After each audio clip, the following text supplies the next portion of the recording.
Okay, எல்லோரும் notes எடுத்துக்கோங்க. Start பண்ணிக்கலாம் நம்ம கிளாஸ். ஸோ இன்றைக்கி நம்ம ஃபர்ஸ்ட்டு பார்க்க போகிற டாபிக் என்ன அப்படின்னா goods and services tax. Goods and services tax, GST அப்படின்னு சொல்கிறோம் இல்லையா, அந்த விஷயத்தை பற்றி தான் நம்ம இன்றைக்கி பார்க்க போகிறோம். நோட் பண்ணிக்கோங்க. சரக்கு மற்றும் சேவை வரி, தமிழில் சரக்கு மற்றும் சேவை வரி, அதான் கூட்ஸ் அண்ட் சர்வீசஸ் டேக்ஸ் அப்படின்னு சொல்கிறோம்.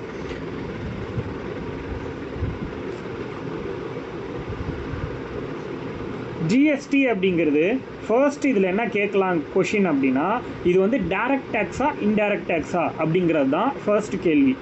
டைரக்ட் டேக்ஸா இன்டைரக்ட் டேக்ஸா அப்படின்னு கேட்டாங்க அப்படின்னா இது ஒரு இன்டைரக்ட் டேக்ஸ், அதாவது மறைமுக வரி. ஜிஎஸ்டி அப்படிங்கிறது ஒரு மறைமுக வரி. அப்படி தானே, நம்ம ஹோட்டலில் சாப்பிட போகிறோம் அப்படின்னா பில்லு கூட சேர்த்து ஜிஎஸ்டின்னு ஒரு அமௌண்ட்டை போடுறாங்க, அதாவது சிஜிஎஸ்டி எஸ்ஜிஎஸ்டின்னு சொல்லிட்டு சென்ட்ரல் ஸ்டேட் அப்படின்னு தனித்தனியாக. பட் அது என்னது, நம்ம சாப்பிட்ட சாப்பாடுக்கான காசு கிடையாது. பட் அந்த சாப்பாடு அந்த ஹோட்டலில் விற்கிறாங்க இல்லையா, அவங்க போடுற வரி தான் அது. அப்போது அதுக்காக நம்ம பே பண்ணி தான் ஆகணும், வேறு வழி கிடையாது. அதனால அது மறைமுக வரி. பட் அவங்க அந்த ஜிஎஸ்டி அப்படிங்கிறத நம்ம வாங்கி சாப்பிட போகிறதில்ல, நம்ம சாப்பிட்றது ஃபுட்டு, ஆனால் அவன் போடுறதை நம்ம கட்டி தான் ஆகணும். அதுதான் மறைமுக வரி. நம்ம அது எதுக்கு கட்டுறோன்னே தெரியாமல் கட்டுவோம், அதுதான் மறைமுக வரி சொல்லப்போனால். ஓகேவா? அப்போ இது ஒரு மறைமுக வரி. ஃபர்ஸ்ட் பாயிண்ட் நீங்கள் எழுத வேண்டியது, ஜிஎஸ்டி பொறுத்த வரைக்கும் ஜிஎஸ்டி அப்படிங்கிறது ஒரு மறைமுக வரி அப்படிங்கிறது தான், அதாவது indirect tax. GST is an indirect tax which has been implemented in India. எப்போ இம்ப்ளிமெண்ட் பண்ணாங்க ஜிஎஸ்டி அப்படிங்கிறத, எப்போ இந்தியாவில் இது வந்து நடைமுறைப்படுத்தப்பட்டுச்சு அப்படின்னு ஒரு கொஷின் கேட்பாங்க. எப்போ இந்தியாவில் ஜிஎஸ்டி அப்படிங்கிறது நடைமுறைப்படுத்தப்பட்டுச்சு, அதாவது சரக்கு மற்றும் சேவை வரி எந்த ஆண்டு இந்தியாவில் நடைமுறைப்படுத்தப்பட்டது அப்படின்னு ஒரு கொஷின் கேட்குறாங்கன்னா, which has been implemented in India on July 1, 2017. July 1, 2017. July 1, 2017 இந்த நாளில் தான் ஜிஎஸ்டியை இந்தியாவில் இன்ட்ரடியூஸ் பண்ணுறாங்க. ஸோ இந்த டேட் ரொம்ப ரொம்ப முக்கியம், அதனால் தெரிஞ்சுக்கோங்க. இந்த டேவை, ஜூலை 1 அப்படிங்கிற டேவை நம்ம ஜிஎஸ்டி டே, அதாவது சரக்கு மற்றும் சேவை வரி தினமாகவும் கொண்டாடுறோம் இந்தியாவில். அதையும் தெரிஞ்சுக்கோங்க. இந்த நாளில் தான் முதல்ல இது அறிமுகமானதுனால அந்த நாளை நம்ம வந்து சரக்கு மற்றும் சேவைகள் வரி தினம் அப்படின்னு சொல்கிறோம். ஜிஎஸ்டி டே ஜூலை 1 அப்படிங்கிறது. அப்போது கூட்ஸ் அண்ட் சர்வீசஸ் டேக்ஸ், அதாவது சரக்கு மற்றும் சேவை வரி அப்படின்னா இது ஒரு என்னது, பொருள் மேலே விதிக்கப்படக்கூடிய மறைமுக வரி, இன்டைரக்ட் டேக்ஸ். இதை எப்போ இந்தியாவில் கொண்டு வந்தாங்க அப்படின்னா ஜூலை 1, 2017. அதனால் ஜூலை 1ஆம் தேதியை நம்ம ஜிஎஸ்டி டே அப்படின்னு கொண்டாடிக்கிட்டு இருக்கோம். இதுதான் ரொம்ப முக்கியமான பாயிண்ட்டு, ஃபர்ஸ்ட் தெரிஞ்சுக்க வேண்டிய பாயிண்ட்டு. அதுக்கடுத்து இந்த ஜிஎஸ்டி அப்படின்னு ஒன்று கொண்டு வந்ததுக்கான மோட்டோ என்ன, இந்தியாவில் இப்படி ஒரு விஷயத்தை உருவாக்குனாங்க, அதுக்கு என்ன காரணம் அப்படின்னா அது எழுதிக்கோங்க. மோட்டோ என்ன ரீசன் அது கொண்டு வந்தது அப்படின்னா, ஜிஎஸ்டி அப்படிங்கிறது ஒன் நேஷன், இங்கிலீஷில் எழுதிக்கோங்க, one nation one tax, one nation one tax one market. இந்த பாலிசியை வச்சு கமெண்ட்டில் இருக்க பார்த்துக்கோங்க, one nation one tax one market. இந்த பாலிசியை வச்சு தான் ஜிஎஸ்டி அப்படின்னு ஒன்று உருவாக்கியிருக்காங்க. அதாவது ஒரே நாடு ஒரே வரி ஒரே சந்தை, ஒரே நாடு ஒரே வரி ஒரே சந்தை. இதுதான் இந்த ஜிஎஸ்டி உருவாக்கப்பட்டதற்கான நோக்கம்னு சொல்லுவோம்ல, குறிக்கோள் நோக்கம் எப்படி வேணால் சொல்லலாம், இங்கிலீஷில் மோட்டோ. இது ஸ்டார்ட் பண்ணதுக்கான மோட்டோ.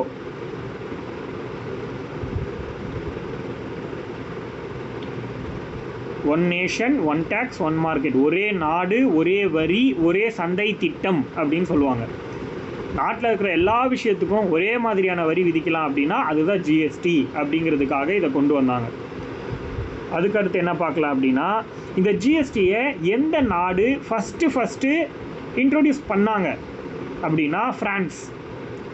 முதல்ல ஜிஎஸ்டியை உருவாக்குன நாடு யார் அப்படின்னா ஃப்ரான்ஸ். ஃப்ரான்ஸ் தான் ஃபஸ்ட்டு ஜிஎஸ்டியை உருவாக்கியிருக்காங்க. அடுத்த பாயிண்ட் ரொம்ப முக்கியமான பாயிண்ட், ஒவ்வொரு பாயிண்ட்டுமே முக்கியமான பாயிண்ட்டு. நீங்கள் ஒரு விஷயத்தை கூட இங்கே மிஸ் பண்ணக்கூடாது. ஏன்னா நான் லைன் பை லைனாக உங்களுக்கு எது தேவையோ அதை மட்டும்தான் கிறிஸ்பாக வந்து எடுத்து கொடுப்பேன். சும்மா பேஜாக வளவலன்னு பேராகிராஃப் இதெல்லாம் நம்ம கொடுக்க போகிறது கிடையாது. ஒன் அண்ட் ஒன்லி என்ன தேவையோ எக்ஸாம் பாயிண்ட் ஆஃப் வியூவில் அந்த கண்டென்ட்டை மட்டும்தான் கொடுப்போம். அதை மட்டும் படிச்சுட்டு நீங்கள் போயிட்டே இருக்கலாம். சிலபஸில் இருக்கிற ஒவ்வொரு வார்த்தைக்கும் ஒரே ஒரு பேஜில் உங்களுக்கு ஆன்சர் கிடச்சிடும். அவ்வளோதான். அதை மட்டும் படிச்சிங்கன்னா முடிச்சுட்டு போயிட்டே இருக்கலாம். நீங்கள் எந்த புக்கையும் போய் புரட்டி படிக்க வேண்டாம் இதுக்கெலாம். அப்போது ஃபஸ்ட்டு ஜிஎஸ்டியை இன்ட்ரோடியூஸ் பண்ணது யாருன்னா ஃப்ரான்ஸ். முதல்ல சரக்கு மற்றும் சேவை வரியை அறிமுகப்படுத்திய நாடு யார் அப்படின்னு கேட்டாங்கன்னா அது ஃப்ரான்ஸ்.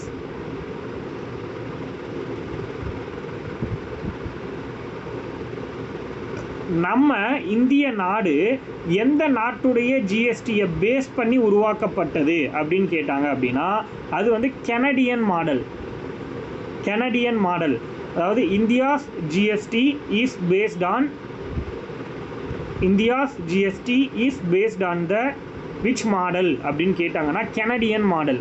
அதாவது கனடா நாடு இருக்கு இல்லையா, அந்த கனடா நாட்டுடைய ஜிஎஸ்டி என்னவோ அதை மாதிரியாக அடிப்படையாக கொண்டு தான் நம்ம இந்தியாவுடைய ஜிஎஸ்டிங்கிறது உருவாக்கப்பட்டுச்சுன்னு சொல்கிறாங்க. புரியுதா? எந்த நாட்டுடைய மாதிரியை அடிப்படையாக கொண்டு இந்திய நாட்டுடைய ஜிஎஸ்டி உருவாக்கப்பட்டுச்சு அப்படின்னு கேட்டாங்கன்னா கனடா. முதல்ல ஜிஎஸ்டி அமல்படுத்தின நாடு எதுன்னு கேட்டால் ஃப்ரான்ஸு. 2 கேள்விக்கு வித்தியாசத்தை புரிஞ்சுக்கோங்க. நான் சொல்கிற கண்டென்ட்டை தெளிவாக புரிஞ்சு எழுதிக்கோங்க. அதில் எதுவும் மிஸ் பண்ணக்கூடாது. அதுதான் ரொம்ப முக்கியம். அப்போது India's GST is based on the which model அப்படின்னா கெனடியன் மாடல். அதுதான் ரொம்ப முக்கியம். இந்தியா எந்த நாட்டுடைய ஜிஎஸ்டியின் மாதிரியின் அடிப்படையில் உருவாக்கப்பட்ட ஜிஎஸ்டி வந்து பயன்படுத்துகிறாங்க அப்படின்னா கெனடியன் மாடல், அதாவது கெனடியன் மாதிரி.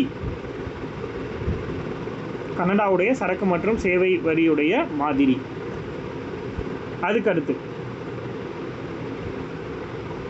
ஜிஎஸ்டியை இந்தியாவில் உருவாக்குறதுக்கு காரணம் என்ன அப்படின்னா விஜய் கேல்கர் அப்படின்னு சொல்கிற ஒரு நபருடைய கமிட்டி. விஜய் கேல்கர் குழு அப்படின்னு சொல்லுவாங்க. இந்த குழுவுடைய ரெக்கமெண்டேஷன் படி தான் இதை உருவாக்குனாங்க. விஜய் கேல்கர் கமிட்டி.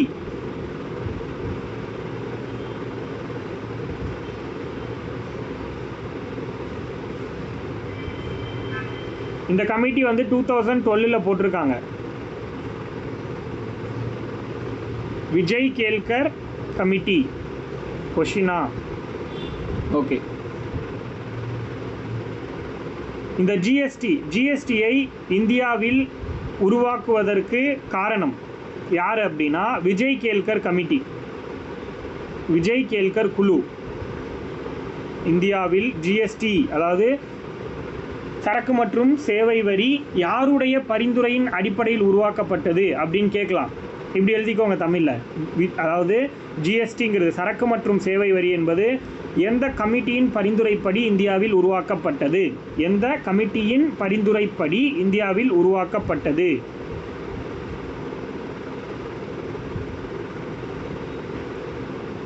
எந்த கமிட்டியின் பரிந்துரைப்படி இந்தியாவில் உருவாக்கப்பட்டது அப்படின்னா விஜய் கேல்கர் கமிட்டி.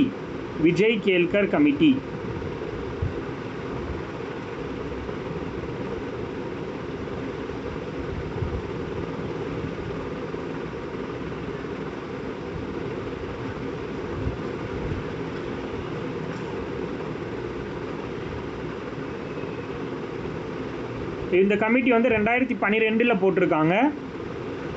2012 கமிட்டியை அப்பாயிண்ட் பண்ணியிருக்காங்க. இந்த கமிட்டி எப்போ தன்னோட பரிந்துரை ரெக்கமெண்டேஷனை சப்மிட் பண்ணியிருக்காங்கன்னா 2015 அவங்க வந்து கமிட்டி போட்டிருக்காங்க. 2015 அறிக்கையை சப்மிட் பண்ணியிருக்காங்க. 2012 கமிட்டி போட்டாங்க அறிக்கை. அந்த கமிட்டி எதுக்காக போடுறாங்க?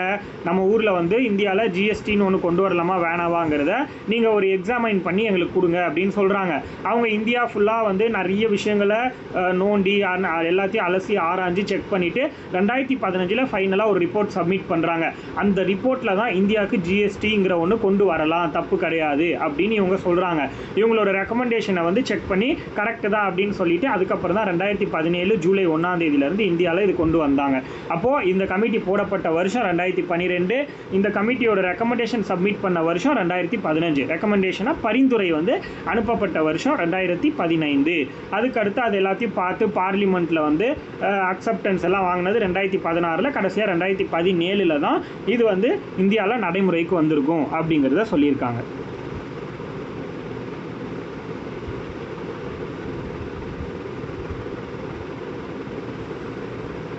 அதே மாதிரி இந்தியாவில் ஜிஎஸ்டி அப்படின்னு ஒன்று உருவாக்கிட்டாங்க. எப்போது? ஜூலை 1, 2017. அதை எந்த ஸ்டேட்டில் ஃபஸ்ட்டு இம்ப்ளிமெண்ட் பண்ணாங்க அப்படின்னு ஒரு கொஷின் கேட்கலாம்.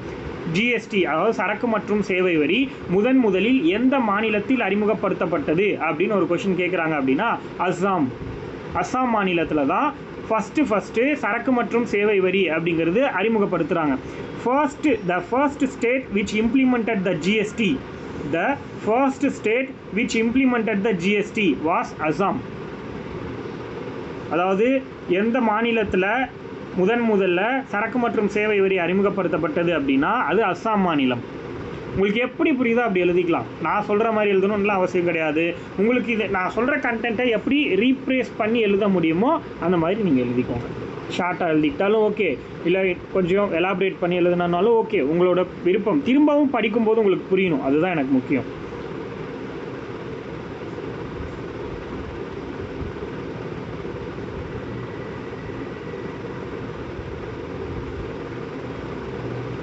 எழுதிட்டீங்க அப்படின்னா அடுத்த பாயிண்ட் நம்ம போயிடலாம்.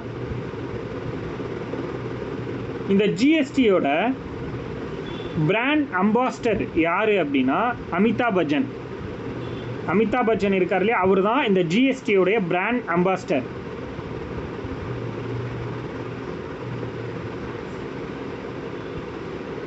அவர் தான் வந்து உச்சத்தில் இருந்ததுனால அவரால் தான் வந்து ஈஸியாக ப்ரமோட் பண்ண முடியுங்கிறதுனால அவரை வந்து பிராண்ட் அம்பாஸ்டராக போட்டிருக்காங்க, அமிதாப் பச்சன்.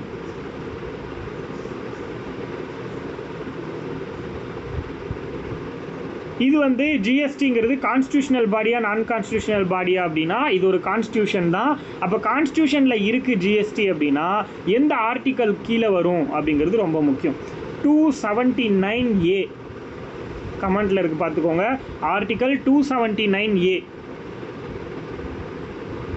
விதி 279A படி இந்திய அரசியலமைப்பில் சேர்க்கப்பட்டுள்ளது. ஜிஎஸ்டி அப்படிங்கிறது ஆர்டிக்கல் 279A படி இந்திய அரசியலமைப்பில் சேர்க்கப்பட்டுள்ளது. GST has been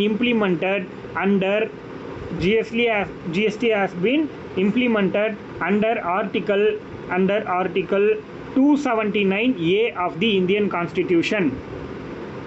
Article 279A of the Indian Constitution.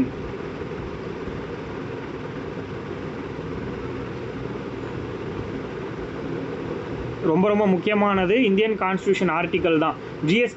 ஜிஎஸ்டிங்கிற வார்த்தையை பார்த்தாலே உங்களுக்கு எப்பயுமே மைண்டில் வர வேண்டியது ஆர்டிக்கல் 279A அப்படிங்கிறது தான்.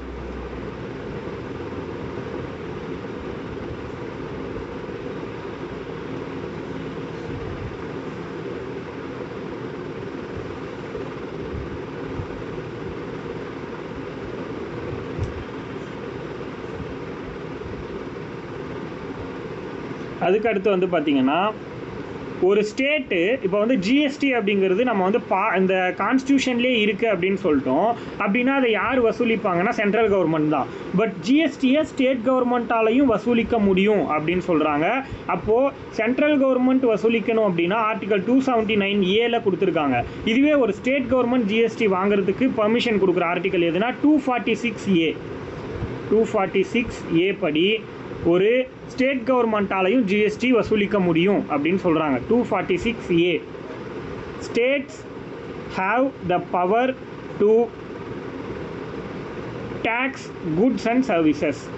States have the power to tax goods and services.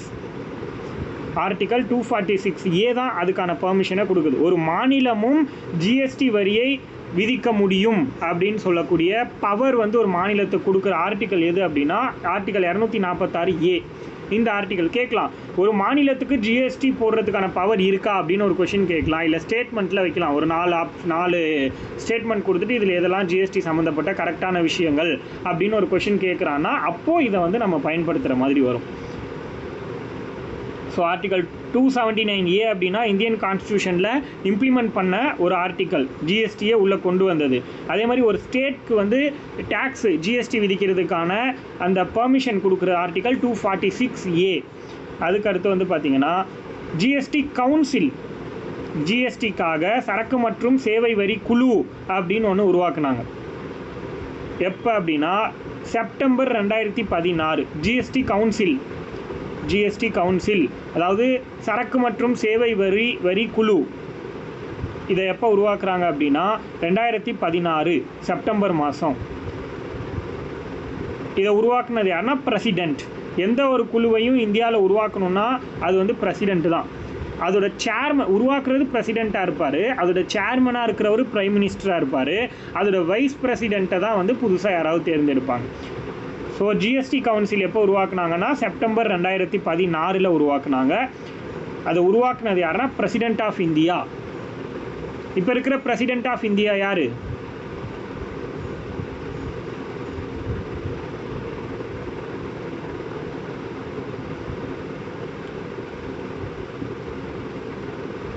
Murmu, Draupadi Murmu.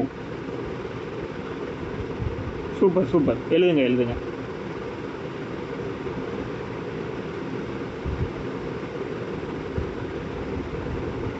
சரி, ஜிஎஸ்டி கவுன்சில் அப்படின்னு ஒன்று செப்டம்பர் 2016 உருவாக்கிட்டாங்க. அது உருவாக்குன ஒரு பிரசிடெண்ட்டு. சரி, இதை உருவாக்குனதுக்கப்புறம் இதுக்குன்னு ஒரு சேர்மன் போட்டிருப்பாங்கல்ல, அவர் யார் அப்படிங்கிறத நம்ம தெரிஞ்சுக்கணும். இதோட சேர்மன் யார் அப்படின்னா ஃபினான்ஸ் மினிஸ்டர். ஓகேவா? இதோட சேர்மன் யார் அப்படின்னா ஃபினான்ஸ் மினிஸ்டர்.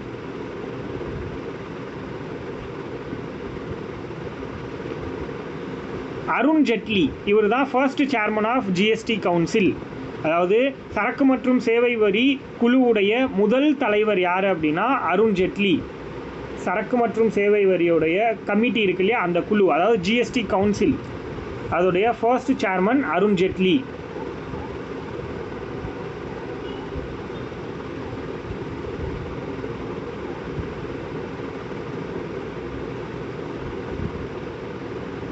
இப்போ யார் தான் இருக்க முடியும்?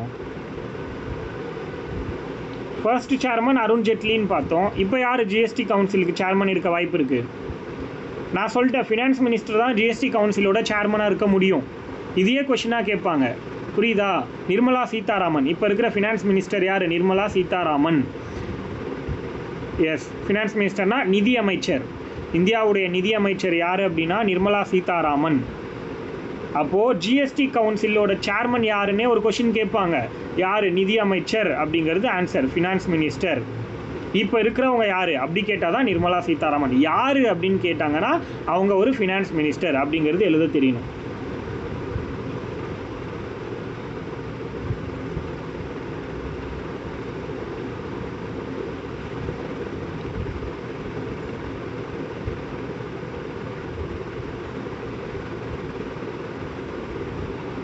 அதுக்கடுத்து இந்த ஜிஎஸ்டி கவுன்சிலில் எத்தனை மெம்பர்ஸ் இருப்பாங்க அப்படின்னா 33 மெம்பர்ஸ் இருப்பாங்க. ஜிஎஸ்டி கவுன்சிலில் எத்தனை மெம்பர்ஸ் இருப்பாங்கன்னா 33 மெம்பர்ஸ் மொத்தமாக. ஓகேவா? இதோட சேர்மன் வந்து ஃபினான்ஸ் மினிஸ்டர்னு நம்ம பார்த்தோம். இந்த கவுன்சிலில் மொத்தமாக எவ்வளோ மெம்பர்ஸ் இருப்பாங்க அப்படின்னா மொத்தமாக 33 மெம்பர்ஸ் இருப்பாங்க. அந்த 33 மெம்பர்ஸில் நான் ஸ்பீடாக போகிறேன் நான் அப்படின்னாலும் நீங்கள் கமெண்ட்டில் சொல்லிடுங்க, நான் ஸ்லோ பண்ணிக்கிறேன். எதுவாக இருந்தாலும் எனக்கு சொல்லிடுங்க. அதே மாதிரி கிளாஸ் ரெக்கார்ட் ஆகிட்டு தான் இருக்குது. ஏதாவது டவுட் இருந்தால் நீங்கள் திரும்பியும் கூட பார்த்துக்கலாம். நான் காலையிலக்குள்ளே டுமாரோ மார்னிங்குள்ளே யூடியூப்லேயும் அப்லோட் பண்ணிடுவேன். நீங்கள் அந்த இடத்துல நீங்கள் போயிட்டு பார்த்துக்கலாம். எப்போ உங்களுக்கு டவுட் வருதோ இந்த கிளாஸை நீங்கள் திரும்பவும் பார்த்துக்கலாம். Okay, super. அப்போது ஜிஎஸ்டி கவுன்சிலில் மொத்தம் எத்தனை பேர்னா 33 நபர்கள் இருக்காங்க. மொத்தமாக 33 மெம்பர்ஸ். அதில் சென்ட்ரல் கவர்மெண்ட்லேருந்து 2 பேர் இருப்பாங்க. அது 33 மெம்பர்ஸ்ன்னு போட்டு ரவுண்ட் பண்ணி அதுலேருந்து 3 அம்புக்குறி போட்டுக்கோங்க. ஒன்று வந்து சென்ட்ரல் கவர்மெண்ட்லேருந்து 2 நம்பர்கள், அந்த 33 பேரில் சென்ட்ரல் கவர்மெண்ட்டில் 2 பேரை சூஸ் பண்ணுறாங்க, ஸ்டேட் கவர்மெண்ட்டில் 28 பேரை சூஸ் பண்ணுறாங்க. சென்ட்ரல் கவர்மெண்ட்லேருந்து 2 பேரை சூஸ் பண்ணிக்கிறாங்க, ஸ்டேட் கவர்மெண்ட்லேருந்து 28 பேர் மொத்தம். மேபி 28 ஸ்டேட் இருக்கிறனால ஒவ்வொரு ஸ்டேட்டில் ஒருத்தங்க அந்த கான்செப்டாக கூட இருக்கலாம். அடுத்து யூனியன் டெரிட்டரின்னு பார்க்கும்போது மாநிலங்களில் 28 பேர், மத்திய அரசுலேருந்து 2 பேர், மாநில அரசுலேருந்து 28 பேர், அதுக்கடுத்து யூனியன் டெரிட்டரியிலேருந்து 3 பேர், யூனியன் பிரதேசங்கள்லேருந்து 3 பேர், மொத்தமாக 33 பேர். இப்படி தான் அந்த 33 பேரை வந்து பிரிக்கிறாங்க. அதுக்கடுத்து ஜிஎஸ்டியை இம்ப்ளிமெண்ட் பண்ணது இப்போது கான்ஸ்டியூஷனில் ஆட் பண்ணியிருக்காங்க இல்லையா, ஆர்டிகல் 279A அப்படிங்கிற ஒரு ஆர்டிக்கலை கான்ஸ்டியூஷனில் ஆட் பண்ணதுனால தான் இந்தியன் கான்ஸ்டியூஷனில் இது இருக்குதுன்னு நம்ம சொல்கிறோம். அப்போது ஒரு ஆர்டிக்கலை புதுசாக ஆட் பண்ணியிருக்காங்கன்னா அப்போ கண்டிப்பாக ஒரு அமெண்ட்மெண்ட் ஆக்ட் அந்த இடத்துல நடந்திருக்கணும். அப்போ அரசியலமைப்பை திருத்தியிருப்பாங்க. அந்த திருத்தம் நடந்ததுனால தான் புதுசாக ஒரு ஆர்டிக்கல் சேர்ந்துருக்கு. அப்போது இந்த ஜிஎஸ்டிங்கிறது எந்த அரசியலமைப்பு சட்ட திருத்தத்தின் மூலமாக இந்திய அரசியலமைப்பில் சேர்க்கப்பட்டது அப்படின்னு கேட்டாங்க அப்படின்னா 101st Constitutional Amendment Act 2016. புரியுதா? 101 Constitutional Amendment Act 101வது அரசியலமைப்பு சட்ட திருத்தம், 101வது அரசியலமைப்பு சட்ட திருத்தம் 2016. 101வது அரசியலமைப்பு சட்ட திருத்தம் 2016 படி இந்த ஜிஎஸ்டி அப்படிங்கிறது இந்திய அரசியலமைப்பில் சேர்க்கப்பட்டது. 101வது அரசியலமைப்பு சட்ட திருத்தம் 2016.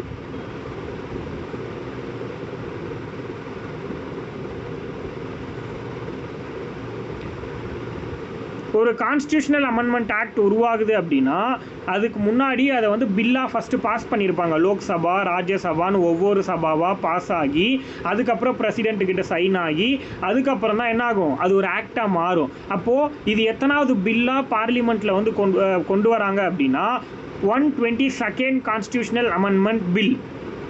புரியுதா? 122nd 122வது அரசியலமைப்பு சட்ட திருத்த மசோதா. ஜிஎஸ்டி எத்தனாவது மசோதாவை அறிமுகப்படுத்துகிறாங்க கான்ஸ்டியூஷனில் அப்படின்னா இந்திய அரசியலமைப்பில் 122வது அரசியலமைப்பு திருத்த மசோதாவாக அறிமுகப்படுத்தப்பட்டது. 122வது அரசியலமைப்பு திருத்த மசோதாவாக இந்திய நாடாளுமன்றத்தில் அறிமுகப்படுத்தப்பட்டது. Okay, the GST was the 122nd Constitutional Amendment Bill to be introduced in the சொல்கிறேன், இங்கிலீஷில் முடிச்சுட்டு சொல்கிறேன்.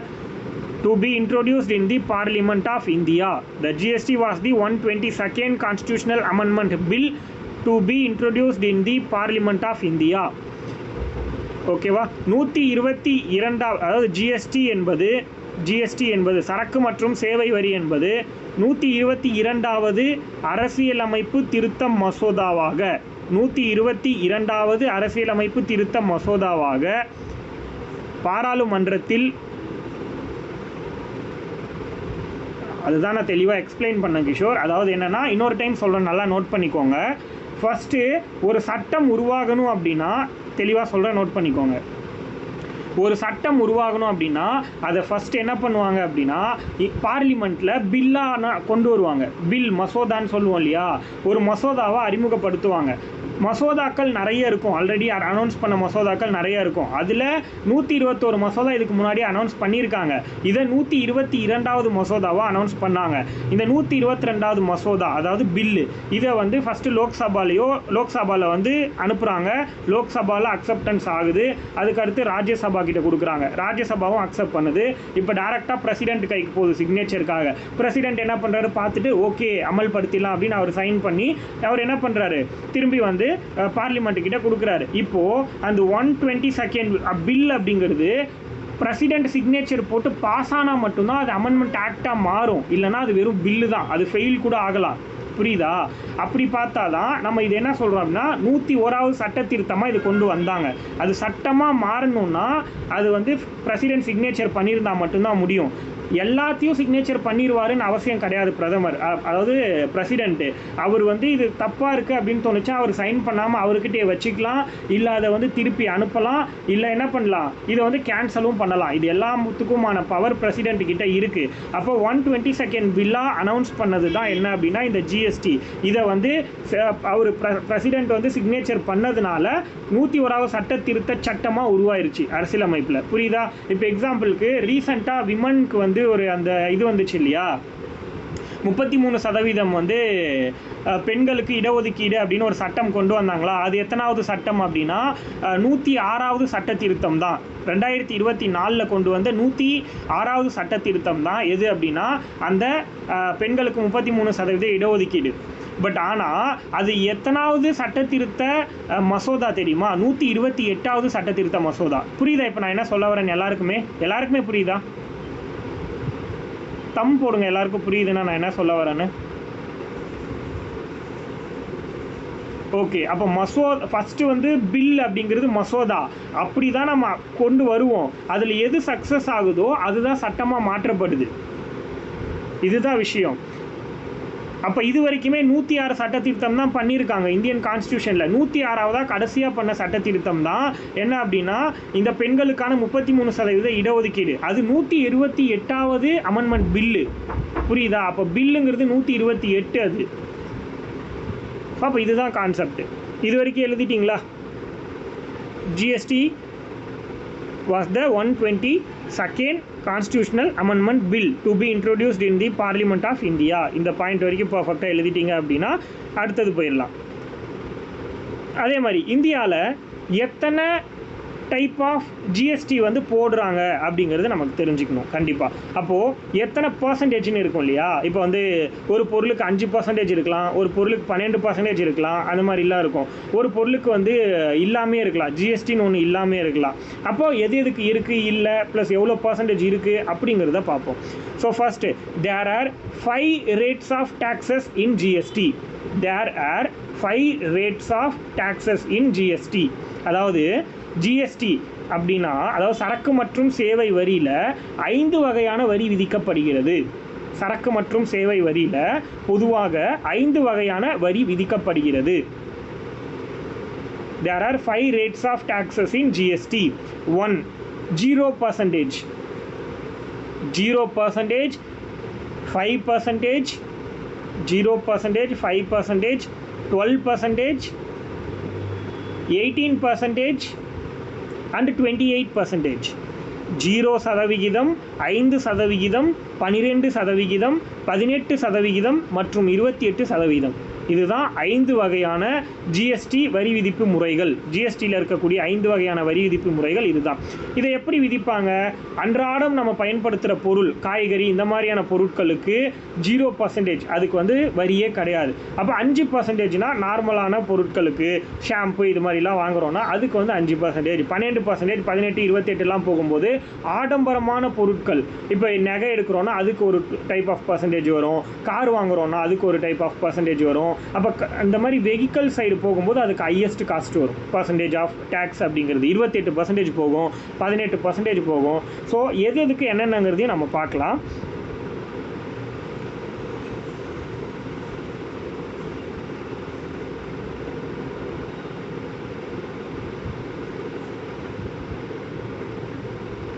அதே மாதிரி இதை எதுக்காக கொண்டு வந்தாங்க அப்படிங்கிறத நம்ம ஃபஸ்ட்டே பார்த்தோம். ஆக்சுவலி இது ஒரு இன்டைரக்ட் டேக்ஸு. இன்னொன்று இதோட மோட்டோ என்னன்னு பார்த்தோம், 1 nation 1 tax 1 market. அதாவது இந்த டேக்ஸ் வர்றதுக்கு முன்னாடி sales tax, service tax, customs duty, excise duty, வேட்டு, அதுக்கடுத்து வந்து ஆக்ட்ராய் டேக்ஸு, இந்த மாதிரி எக்கச்சக்கமான டேக்ஸ் இருந்துச்சு. பட் எப்போ இந்த ஜிஎஸ்டி இம்ப்ளிமெண்ட் ஆச்சோ இந்தியாவில், அதுக்கப்புறத்துலேருந்து இந்த மாதிரி வேரியஸ் டேக்ஸ் எல்லாமே இந்தியாவில் வந்து தூக்கிட்டாங்க. இனிமேல் ஒன்லி ஒன் நேஷன் 1 டேக்ஸ் அப்படிங்கிறத கொண்டு வந்துட்டாங்க.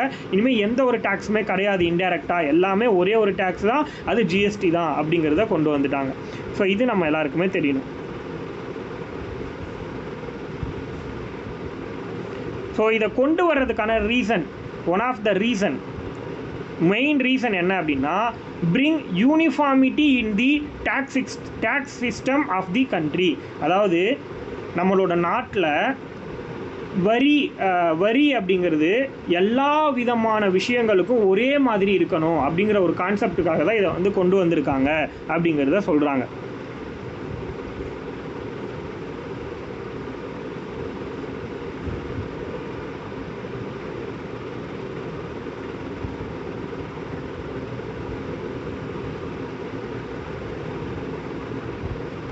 அதுக்கடுத்து ஃபாதர் ஆஃப் ஜிஎஸ்டி அப்படின்னு ஒருத்தர் இருக்கார். ஃபாதர் ஆஃப் ஜிஎஸ்டி அதாவது என்னது, சரக்கு மற்றும் சேவை வரியின் தந்தை. சரக்கு மற்றும் சேவை வரியின் தந்தை அடல் பிகாரி வாஜ்பாய். அடல் பிகாரி வாஜ்பாய். சரக்கு மற்றும் சேவை வரியுடைய தந்தை யாருன்னா அடல் பிகாரி வாஜ்பாய். ஆக்சுவலி இவர் அதை வந்து கொண்டு வரலான்னு அப்போவே முடிவு பண்ணியிருப்பார். அதனால வந்து அவரை வந்து ஃபாதர்னு சொல்கிறோம், இதுக்கான முயற்சி முதல்ல எடுத்ததுனால. பட் அது எப்போ வந்து என்ஃபோர்ஸ்மெண்ட் ஆகுதுன்னா 2016-17 தான் ஸ்டார்ட் ஆகுது.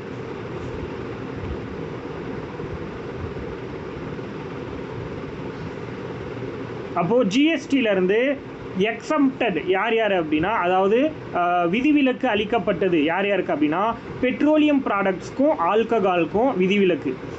ஆல்கஹால் நீங்கள் வாங்குறீங்கன்னாலோ இல்லை பெட்ரோலியம் ப்ராடக்ட்ஸ் நீங்கள் வாங்குறீங்கன்னாலோ அதுக்கு ஜிஎஸ்டி கிடையாது அப்படின்னு சொல்கிறாங்க. இது ரொம்ப முக்கியம். எதுக்கெல்லாம் ஜிஎஸ்டி கிடையாதுன்னா, இந்தியாவில் பெட்ரோலியம் ப்ராடக்ட்ஸ் அண்ட் ஆல்கஹாலுக்கு மட்டும்தான் ஜிஎஸ்டி கிடையாது.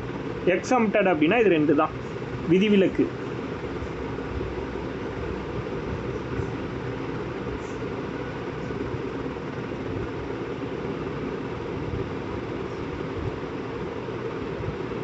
இப்போ நீங்கள் வாங்கக்கூடிய நான் சொன்ன மாதிரி காய்கறி, இந்த மாதிரியான நம்ம பேசிக் நீட் அடிப்படையான தேவைகளுக்கு நம்ம வாங்குகிற பொருள் எதுக்குமே டேக்ஸ் கிடையாது.